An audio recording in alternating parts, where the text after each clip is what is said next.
ठीक, अब देखिए, अब radius of nth orbit is Bohr model. कल हमने बोर मॉडल के रेडियस ऑफ nth ऑर्बिट का हम लोगों ने ये निकाल सॉल्व कर लिया था, ठीक है। पिछले क्लास में जो हमने सॉल्व किया था वो क्या था, radius of nth orbit of Bohr model. Bohr model कहने का मतलब ये सिर्फ उसी का हाइड्रोजन और हाइड्रोजन लाइक एटम का ही रेडियस देगा, ठीक है, हाइड्रोजन लाइक एटम का।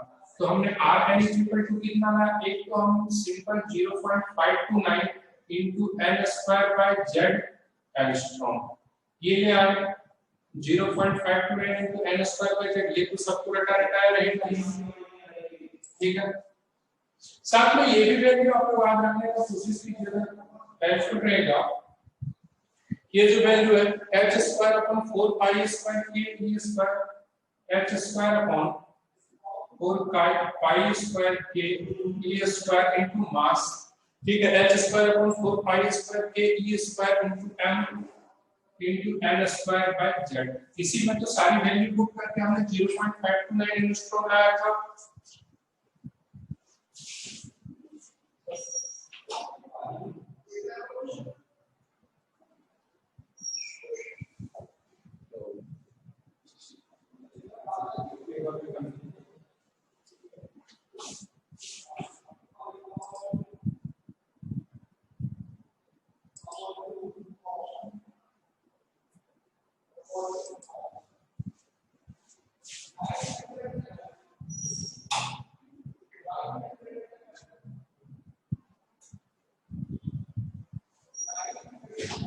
ठीक है, तो h square upon 4 pi square के e square by m into n square by z, ठीक है, ये क्या हो गया, रेडियस ऑफ nth ऑर्बिट।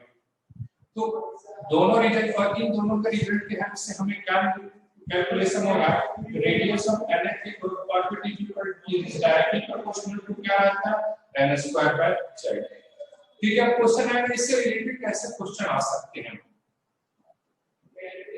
ठीक है।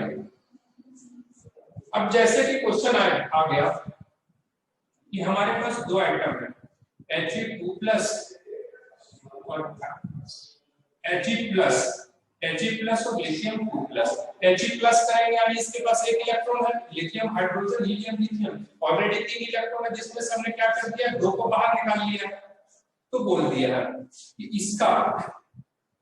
इसमें हमें रेडियस निकालना है, ठीक है, हमें रेडियस का रेशियो निकालना है इसके सेकंड ऑर्बिट का, इसके सेकंड ऑर्बिट और इसके थर्ड ऑर्बिट, ये दोनों के सेकंड ऑर्बिट का हमें रेशियो चाहिए।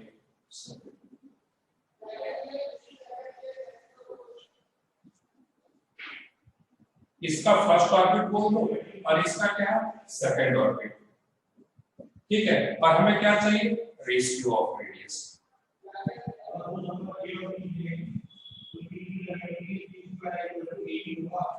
रेशियो ऑफ रेडियस किसका चाहिए, हीलियम के फर्स्ट ऑर्बिट का और इसका लिथियम के सेकंड ऑर्बिट के रेडियस का हमें रेशियो चाहिए, ठीक है। तो अब हमें पता है अगर हम इसे सॉल्व करेंगे, बस सही लैंग्वेज में लिख करके आपको आएगा,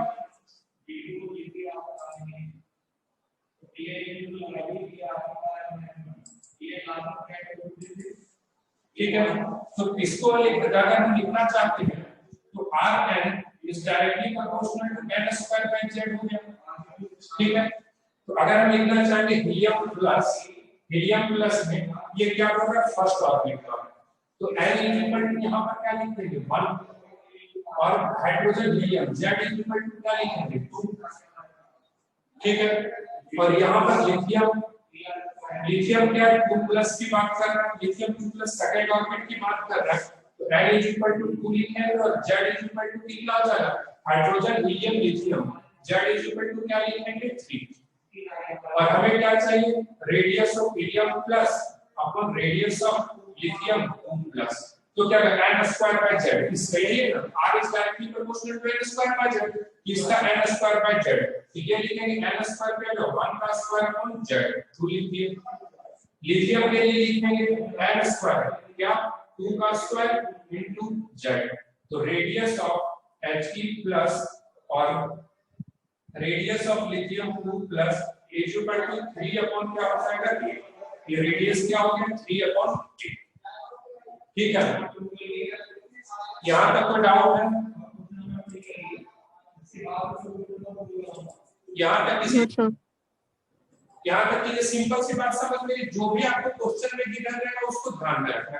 और अगर मैं आपको डायरेक्ट पूछ लिया कि भाई इसी का हमें डायरेक्ट रेडियस बताओ, तो डायरेक्ट ये फार्मूला हमारे पास गिवन है, इसमें पुट कर देंगे n स्क्वायर बाय z, तो 1 स्क्वायर बाय 2, तो 0.529 बाय 2, ठीक है, तो वो कर देंगे उतना एंगस्ट्रॉम आ जाएगा, ठीक है। या किसी का भी पुट कर वैल्यू पूछ लिया तो हम वैल्यू उतना लिख देंगे, ठीक है। थोड़ा और अगर आपको देखिए इतना तक तो काम चलो से ये चीज हो जाएगी, थोड़े और स्टैंडर्ड आपको ध्यान में रखना है तो आप इस फॉर्मूले को रट करके रख सकते हैं। सॉल्व कैसे करना है ये पता है, तो मैं वेलोसिटी भी निकालूंगा और बहुत सारे फ्रीक्वेंसी भी निकालूंगा, तो उसमें चीजें और क्लियर होते चली जाएंगी, ठीक है। अगर आप डिराइव कर सकते हो तुरंत फास्ट क्विकली तो भी सही है, नहीं तो अगर आप रट करके रख सकते हैं तो रट करके रख लीजिए। चलिए नोट डाउन कीजिए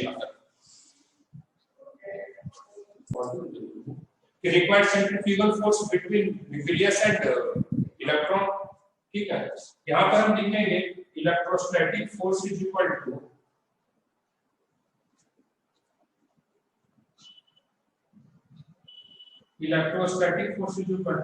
सेंट्रीपिटल फोर्स, सेंट्रीफ्यूगल फोर्स,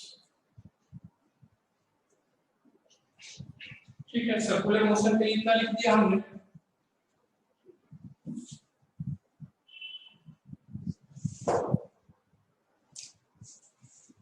तो इलेक्ट्रोस्टैटिक फोर्स कितना है, के जेड ई इंटू ई, के टी1 क्यूब अपॉन आर स्क्वायर, तो यहां पर हम क्या लिखेंगे आर एन का square is equal to M V N square by R N, R N से आर एन यहां कैंसिल हो जाएगा, एम क्या हो जाएगा मास ऑफ इलेक्ट्रॉन, लिखना पड़ेगा आपको। तो यहां पर अगर वहां पर जब आप डेरिवेशन कीजिएगा बुक में तो आपको एम यहां पर लिखना पड़ेगा, here m is the mass of electron, ठीक है। तो यहां पर क्या आ जाएगा m vn square is equal to k z e square by rn, equation 1, ठीक है। फ्रॉम सेकंड पोस्टुलेट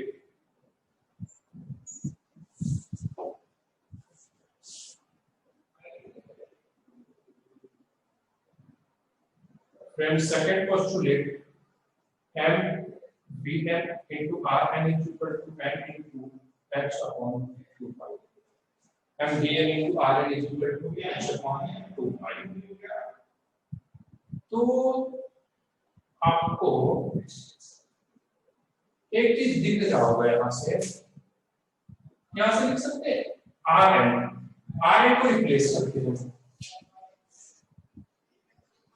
यहाँ पर क्या लिख सकते हैं R N is equal to क्या लिख सकते हैं N H upon 2 pi M into R, कोई problem? N H upon 2 pi M upon R N, sorry R N नहीं वी एन, ठीक है। अब इस आर एन की वैल्यू की इक्वेशन मानो तो कि देखो हमारे पास तो दो अननोन है, एक आर एन है और एक वी एन है, तो हमें किसी तरह से क्या करना है, एक को फर्स्ट में हमने क्या किया वीएन को एलिमिनेट किया, अब इसमें क्या करना आरएन को एलिमिनेट कर देना है, तो इसमें from equation 1 and 2, from equation 1 and 2, ठीक है। हम तो यहां से भी डायरेक्ट लिख सकते थे कि आरएन की वैल्यू ये वाली वैल्यू जो यहां पर पुट कर देंगे आंसर आ जाएगा, लेकिन इसमें आपको एक चीज का ध्यान रखना पड़ेगा कि वैल्यू आपको रट करके रखनी पड़ेगी, और नहीं रट करके रखना है तो आप खुद से यहाँ एलिमिनेट कीजिए। तो मैं खुद से एलिमिनेट कर रहा हूं, आप लोगों के लिए आसान बनाने की कोशिश कर रहा हूं, क्योंकि हमें पता है कि आपको, मैं सारे बच्चों को नहीं बोल रहा हूं, लेकिन हमें पता है कि ग्राफों में बोल देता हूँ कि इसको कितना हाथ रखने का इच्छा हो रहा होगा।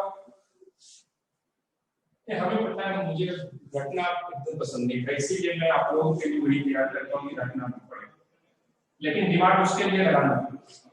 ये जेड इस पर आर एन की वैल्यू रखती है एन एच अपॉन, यहाँ पर लिखो आर एन, नीचे में आर एन है, यहाँ पर लिख देंगे N H upon 2 pi M into V L.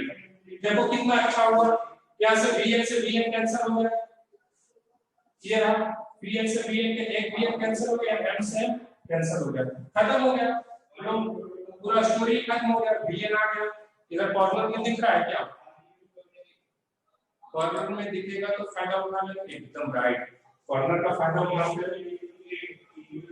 ठीक है, यहाँ पर VN इज इक्वल टू सीधा लिखेंगे, VN इज इक्वल टू क्या होता है K E स्क्वायर से क्या K E K 2 pi E square, K 2 pi E square, K 2 pi E square upon H into L by Z। K 2 pi E square देख लेते एक बार, K 2 pi E square, very good, 2 pi K E square by H into L by Z, सही है। ये आपका क्या हो गया, डिफाइन आ गया, वेलोसिटी ऑफ इलेक्ट्रॉन एनर्जी। या तो K 2 पाई की जगह पर लिखो 2 पाई के लिख दो, थोड़ा ज्यादा अच्छा लगता है, 2 pi K E square, 2 pi k E square by H into NZ। ठीक है, अब हम क्या करेंगे, फिर उसी प्रोसेस को रिपीट करते हैं। क्लियर, पूरा लिखना पड़ेगा। k इज इक्वल टू क्या होता है भाई, k इज इक्वल टू लिख दे रहा हूं 1/4 पाई एप्सिलॉन नॉट है। इलेक्ट्रोस्टैटिक्स पढ़े हुए आप लोग को काफी दिन हो गया, इसलिए ध्यान रखिएगा। 9 into 10 raised to power newton metre square पर कूलम स्क्वायर, के हो गया। 2 पाई की वैल्यू पता है, E की value 1.6 into 10 raised to power -19 coulomb, और H की वैल्यू क्या होगा 6.63 into 10 raised to power -34 joule second. ठीक है, जूल सेकंड। जब इन सब की वैल्यू हम पुट करेंगे, आफ्टर पुटिंग दिस वैल्यू, तो हमारे पास आंसर आएगा 2.18 into 10 raised to power, एक मिनट, हाँ Z by N, very good. ये देखो ऊपर Z है, नीचे N है, ये क्या है, ऊपर में Z है, नीचे में N है, वेरी गुड। कौन से एक बार देख ले, वेरी गुड, वेरी गुड। ठीक है, Z बाय N, ऊपर Z है, नीचे N है। ठीक है, जब इन सब की हम वैल्यू पुट करेंगे इसमें, तो वैल्यू पुट करने के बाद कैलकुलेशन करेंगे, तो आ जाएगा Vn is equal to 2.18 into 10 raised to power 6 Z by N metre पर सेकंड। ठीक है, 2.18 ये पॉइंट है, 2.18 into 10 raised to power 6 Z by N metre पर सेकंड। यहाँ पर से आप डायरेक्ट वैल्यू लिख सकते हैं। ठीक है, यहाँ तक समझ में आ रहा है? चल यहाँ तक नोट डाउन कीजिए, फिर आगे कुछ बताता हूँ।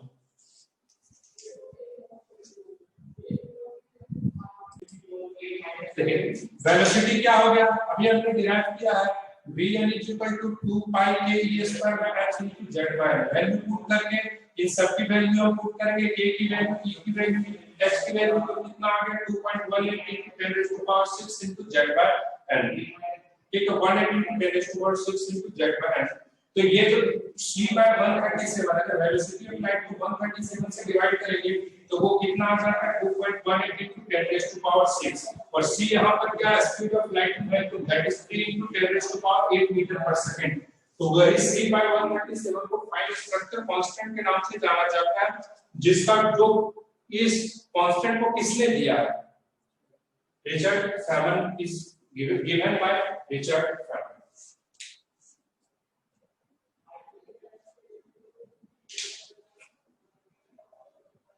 Given that Richard Feynman.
ठीक है। अब मैं आपसे जानना चाह रहा हूं angular speed of electron in nth orbit in Bohr model. Angular speed of electron in nth orbit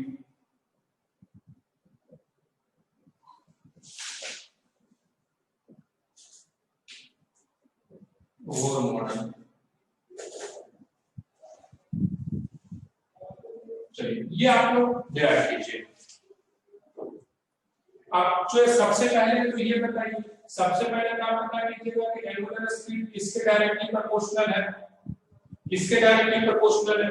उसके बाद उसकी वैल्यू क्या होगी ट्राई करके देखिए, बहुत ही आसान है, सॉल्व कर लीजिएगा आप लोग।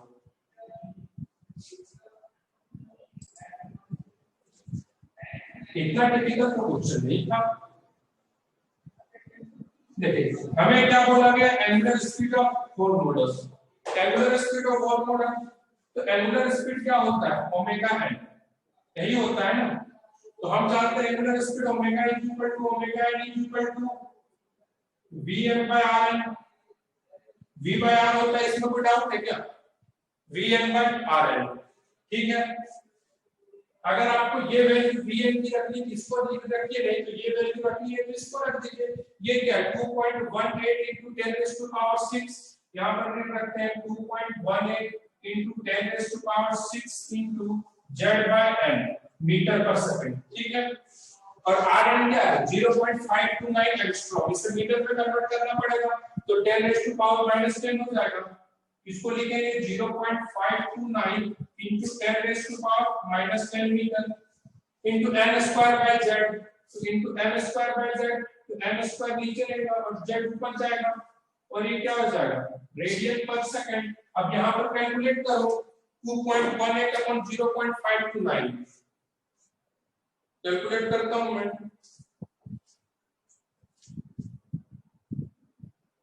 2.18 डिवाइडेड बाय 0.529 क्या हो गया 4.12।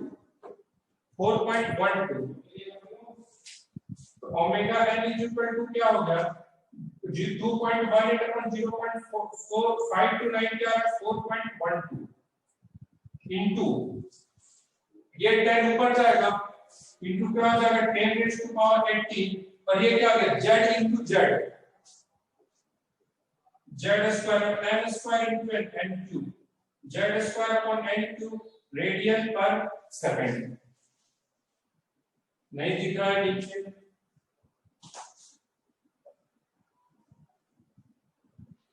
z square upon n cube radian पर सेकंड।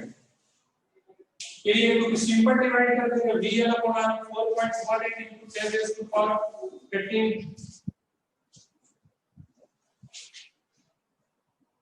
ठीक है।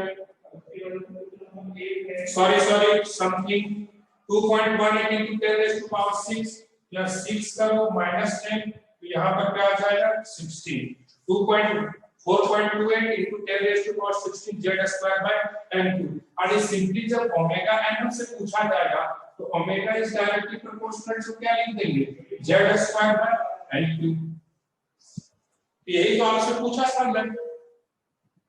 अब मैं कह दूं कि फ्रीक्वेंसी क्या है, फ्रीक्वेंसी जस्ट इसका उल्टा कर देंगे हम। फ्रीक्वेंसी किसके डायरेक्टली प्रोपोर्शनल होता है, चलिए यहीं पर उतना नहीं पूछूंगा मैं, एक बार पूछ लिया। अब आपसे पूछा जाएगा फ्रीक्वेंसी, तो फ्रीक्वेंसी क्या होता है, फ्रीक्वेंसी इक्वल टू 1/t होता है, ठीक है 1/t, frequency equal to 1/t, तो t इक्वल टू क्या होता है 2 पाई बाय ओमेगा, ठीक है। फ्रीक्वेंसी t क्या होता है 2 पाई बाय ओमेगा, तो free energy of electron in bore energy level, जैसे कि सपोज दैट आप देखिए यहां पर न्यूक्लियस है, ठीक है, z total number of protons कितना है z, और एक प्रोटॉन के ऊपर चार्ज क्या होगा e, तो total number of positive charge है z। और बोर मॉडल के लिए बात हो रहा है कि ये कोई इलेक्ट्रॉन यहां पर रोटेट कर रहा है, ठीक है, और इसकी वेलोसिटी क्या है देखो बार बार मैं इसे रोटेट करवा रहा हूँ एंटी क्लॉकवाइज डायरेक्शन, तो इसका मतलब कोई ये पूछेगा कि इलेक्ट्रॉन का मूवमेंट किधर होता है एंटी क्लॉकवाइज, तो ऐसे मत कुछ कह दीजिएगा, ठीक है। मैं रैंडमली लेकर के डिस्प्ले कर रहा हूँ, तो इसकी वेलोसिटी vn है और यहाँ से यहाँ तक का डिस्टेंस क्या है r1 है, कोई प्रॉब्लम। तो अब हमें इसका टोटल एनर्जी फाइंड करना है। तो देखिए इसमें दो चीजें हैं, एक तो इसमें मूवमेंट हो रहा है, इसकी वजह से इसमें काइनेटिक एनर्जी भी है, और दूसरी बात ये इलेक्ट्रिक फील्ड में रखा हुआ है, जिस electric field is conservative field, जिसकी वजह से इसमें क्या है पोटेंशियल एनर्जी भी है। तो हम यहाँ पर लिख सकते हैं इन एन ऑर्बिट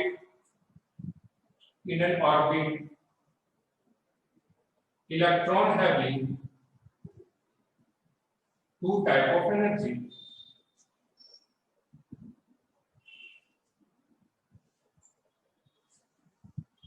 कौन से टू टाइप, फर्स्ट जो है काइनेटिक एनर्जी है और सेकंड जो है पोटेंशियल एनर्जी, ठीक। तो जब हम यहाँ पर काइनेटिक एनर्जी इसका लिखना चाहेंगे, काइनेटिक एनर्जी क्या लिखेंगे, half into mass of electron into half mv square. तो प्रॉब्लम इतना ही होता है, अगर इस इलेक्ट्रॉन का मास m है और चार्ज जो है E है, तो इस इलेक्ट्रॉन का हम यहाँ पर लिख देंगे हाफ mv स्क्वायर, कोई प्रॉब्लम। उसके बाद पोटेंशियल एनर्जी, जो पोटेंशियल एनर्जी होता है क्या होता है k into q1 q2 by r। तो यहाँ पर क्या है k की वैल्यू यहाँ पर k into q1 q2, यहाँ पर देखो ये q1 क्या है z और ये क्या है माइनस e, ठीक है। तो यहाँ पर क्या लिखेंगे z और ये क्या हो गया minus q1 q2 upon r है, कोई प्रॉब्लम, r लिख दिया। तो यहाँ पर नाउ टोटल एनर्जी ऑफ और इलेक्ट्रॉन,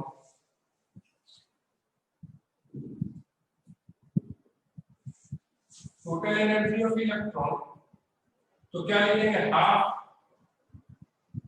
पूरा kinetic energy plus potential energy, ठीक है। तो यहाँ पर क्या लिखेंगे E equal to kinetic energy क्या होगा half vn square minus of k ze square upon rn, इसे इक्वेशन 1 दे दें, ठीक है। अब हमारे पास क्वेश्चन हाफ vn स्क्वायर इसके फॉर्म में आ जाए तो अपना काम बनता दिख रहा है। तो यहाँ पर अपन अप्लाई करते हैं फ्रॉम बोर्स फर्स्ट पोस्टुलेट, ठीक है, डायरेक्ट लिख देते हैं। यहाँ पर ध्यान दीजिए from Bohr's first postulate, from Bohr's first postulate क्या है mvn स्क्वायर बाय rn, इसका सेंट्रीफ्यूगल फोर्स क्या है mvn square by rn, mv square by is equal to attractive force कितना होगा k ze square by rn का square. तो यहां से कैंसिल आउट कर देंगे, mvn स्क्वायर बाय क्या होगा k ze square by rn, इसे इक्वेशन 2 दे दें और यहाँ mvn स्क्वायर है और वहां पर mvn square is equal to k ze square by rn है।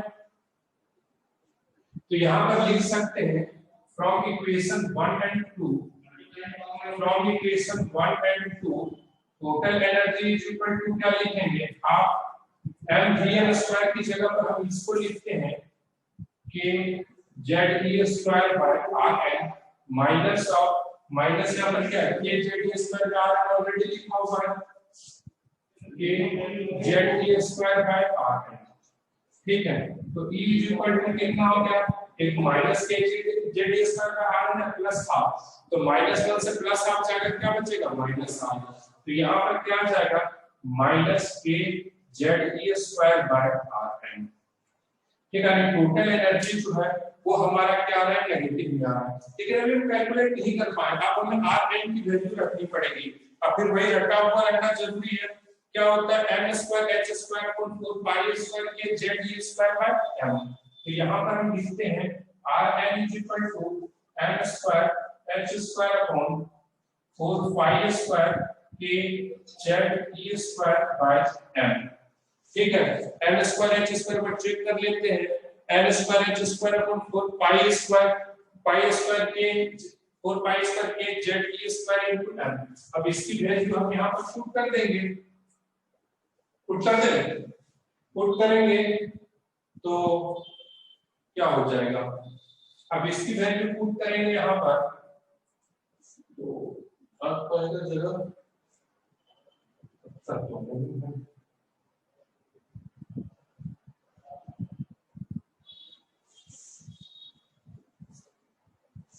यहाँ पर हो गया minus of k Z e square आ रहा है, यहाँ पर आ गया n square h square into 4 pi square k Z e square पहले 4 pi square k Z e square into n. ठीक है, चलिए यहाँ तक नोट डाउन कीजिए, इससे आगे नेक्स्ट क्लास में आने इतना से इसमें क्या सिर्फ हमें वैल्यू पुट करना, आप लोग खुद भी सॉल्व कर सकते हैं। ये डायरेक्टली प्रोपोर्शनल क्या आएगा z square by n square. देखो यहाँ z है, यहाँ z है, क्या आ जाएगा z स्क्वायर और नीचे क्या आ जाएगा n स्क्वायर। और अब आपको सबकी वैल्यू पुट करना है, k की वैल्यू पुट करना है, 4 पाई स्क्वायर की वैल्यू पुट करना है, e टू द पावर 4 आएगा, ये वैल्यू पुट करना है। तो वहां पर से आप सॉल्व करके एक बार ट्राई कर लीजिएगा, फिर बाकी मैं कल इसको आगे लेकर चलूंगा। चलिए थैंक यू।